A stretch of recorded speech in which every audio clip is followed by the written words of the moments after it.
kaibigan, mapapansin nyo dito na meron tayong, well, nag-announce si PLDT na meron na silang 10 gigabits per second na plan. So makikita nyo sa Manila Bulletin, it says 1 GB, 2.5, 5 GB, tapos maximum of 10. Tapos sa Philippine Star, ganun din, na meron na nga daw 10. Pero, when we look at doon sa PLDT, actually, hindi pa siya pinapakita dito. Ang nandito pa lang is hanggang 1,000 pa lang. Hanggang 1,000 pa lang, wala nang iba. So, either baka siguro along the month or next month or months following from this time, malalabas na yung ano nila kung magkano sa 2.5, 5, saka sa 10 Gbps. And andun din, tulad ng mga napag-usapan natin doon sa mga previous videos ko, di ba? Na okay, meron ng 10 Gbps dito ngayon sa Pilipinas. Pero tulad nga din sa sinabi natin previously, wala pa. Pero yun, so in that short, pwede na natin makita yung mga sinukis ko na mga tawag nito niyan, na mga mesh sa routers. Pero wala pa kasi yun sa Pilipinas. So sa US ka pa mag-ship. Meron sa mga ibang yung 2.5 siguro may makikita na kayo sa market, TP-Link, Asus, and Netgear, or even Microtech 2.5. Pero sa 10, di ko sure. Wala pa siguro this month. Pero along this year, baka magkaroon na sa Microtech. Kasi may nakita ako, nag-release sila recently ng switch na meron 2.5, walong 2.5 ports, tapos dalawang 10 gigabit port.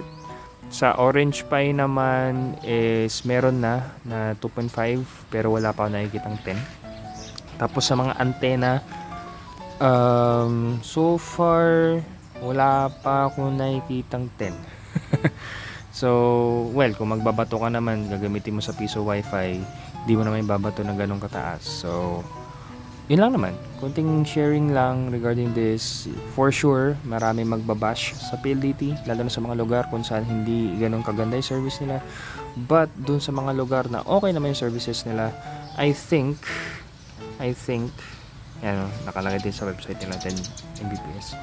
I think dun sa mga places kung saan okay naman yung connection ng PLDT, mayroon na ang kukuha nito. Marami daw kasi nagre-request. So I believe sa mga businesses, piso wifi man yan, o corporate, or even sa mga bahay na mayroong talagang sandamakmak na smart devices, makukuha tong 10 Mbps. So far, nakita kong pricing is nasa around 50k per month. Sakit sa bulsa, diba? So mostly siguro yung mga mayayaman, sobrang mayayaman yung makakakuha nito, or sa mga corporate, or even those people that can really magamit to sa mga piso wifi, yung mga nagbebenta sa mga lokal-lokal ng mga pero imagine kung gaano kataas yung ilalagay nilang tubo. So yeah, wala na, share ko lang na-amaze ako in a sense na okay, meron na si PLDT, but knowing PLDT medyo naano rin ako na parang hold back saglit, konti lang, hoping si Globe magkaroon na rin, kasi dito sa location namin sa may Davao, Globe ang malakas dito doon naman sa probinsya sa Bukid, hindi ko pa nakikita yung Globe, pero si PLDT malakas din naman so if doon, I might use that. Kwentahin ko muna lahat ng kailangan kwentahin, parts and so on, so forth. But yeah, kasi as of now wala pa hardware akong alam na could really optimize this. And also, if Wi-Fi 6 lang gamit nila, if Wi-Fi 6 lang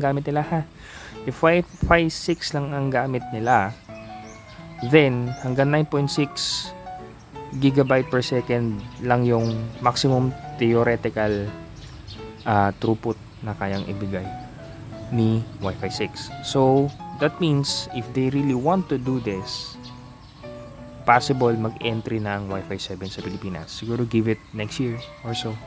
But I'm excited if that's the case, then goods. So, yun lang naman. Mabilis lang. Medyo matagal din, 5 minutes din. Pero, yun lang naman. Any comments, any opinions, any suggestions, any reactions regarding this. Gusto ko naman marinig yung opinions nyo or comments nyo. So, take care.